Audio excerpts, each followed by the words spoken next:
Zero Bravo Bravo, good afternoon to you. Report your altitude. 2,000 feet. Hi there guys, this afternoon we're going to have a look at the Aerobask Epic Victory. It's a very light jet, seats 5 people, and this is new from Aerobask. So let's have a look. It's a beautiful looking little aircraft. It's very well modelled with some very nice curves, as you can see here. It's, as I say, a very light jet. Will carry 6 adults, 2 in the front, 4 in the back. We'll have a look at the interior cabin configuration shortly.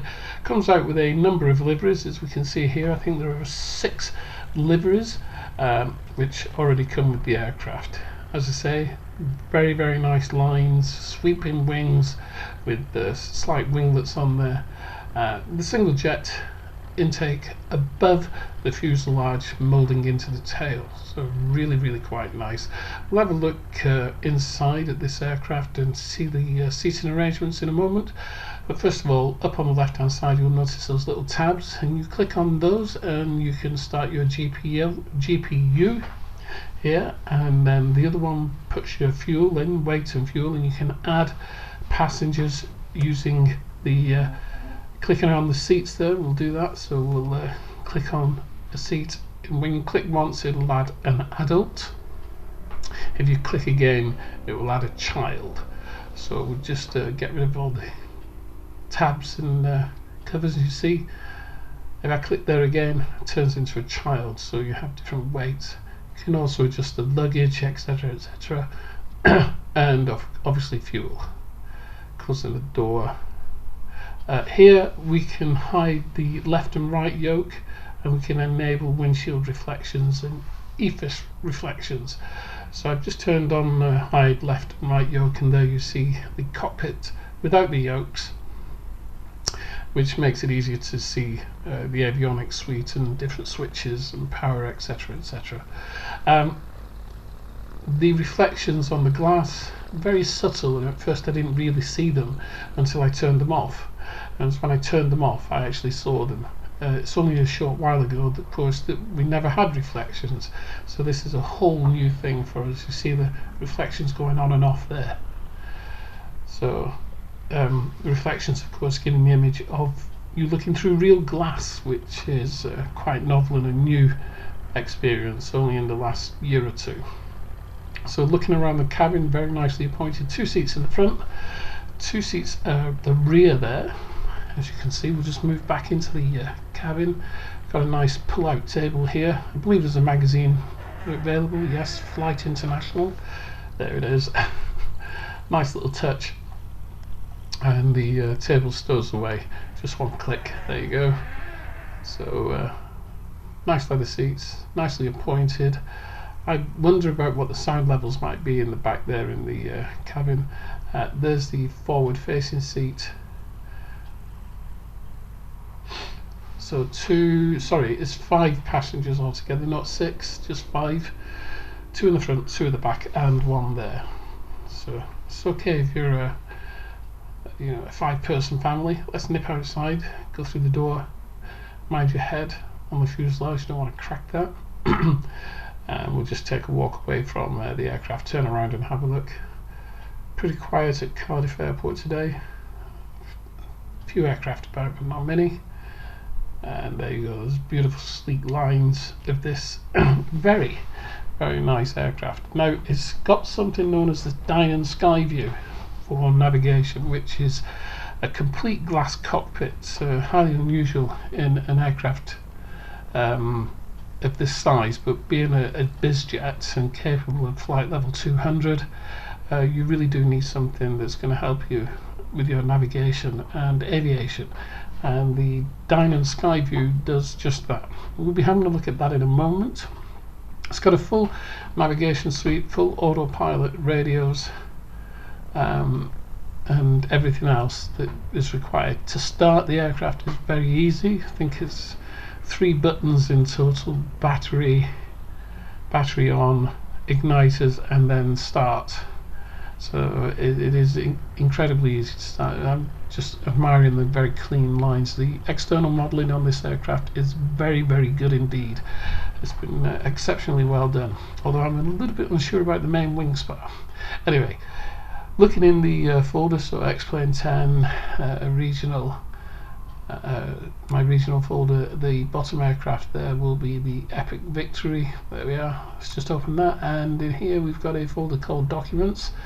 There we go, fourth one down, and in there is a full list of manuals, guides and quick references, etc, etc. Don't really need to worry about any of these folders in here, leave those alone, but just showing you the number of folders, etc, within it. So go to the Documents folder, and there you can see we have a huge array of documents available for you to look at. Quick start guides, checklists, the full manual, and just a couple of reference documents there as well. Okay, so we'll open up the manual just so we can have a quick look at it. There's this quick look guide. Now there are preset keys for views which are on the numpad, but I'm using X camera, so I've actually disregarded those views and I've set up my own views in X camera as I would. But there are 9 preset views, more than enough to be getting along with, and of course you can create your own, and it tells you how to do that. So that's quite handy. Let's open up the manual. That's it. So here we are, the Epic Victory by Aerobasque, and the manual, owner's manual. I can't remember how many pages it is, but it's quite detailed. So it's talking about the next generation of aircraft.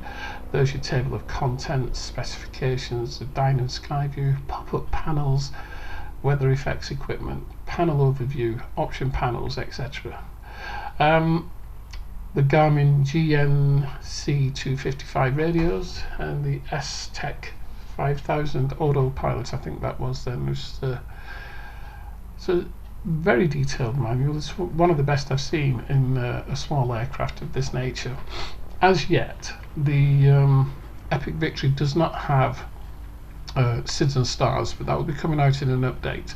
I must admit, this is something I'm getting a little bit fed up with developers, but I cannot understand why they do it.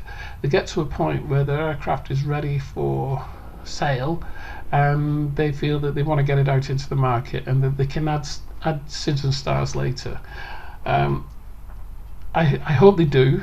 I'm pretty sure they will do. It's just something I'm getting a little bit fed up with developers, but it doesn't detract from the aircraft whatsoever, because you can import full flight plans, and within the Documents folder there is a link to a digital flight planner. You import flight plans in the .fms format, so you can load them up within the aircraft. Just then you saw I had all the pop-up panels open. Here we are with the Dyno Skyview. You click on it, open it up, you can resize that to whatever you want. You can see it's got a myriad of functions.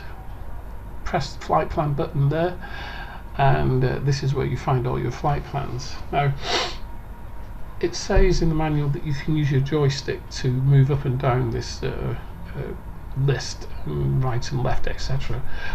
But I haven't set up my joystick, so I'm just using the knob on the bottom of the bottom right hand corner of the Skyview Touch. It's really quite straightforward. So we'll just scroll back up to a flight plan here, Cardiff to Manchester.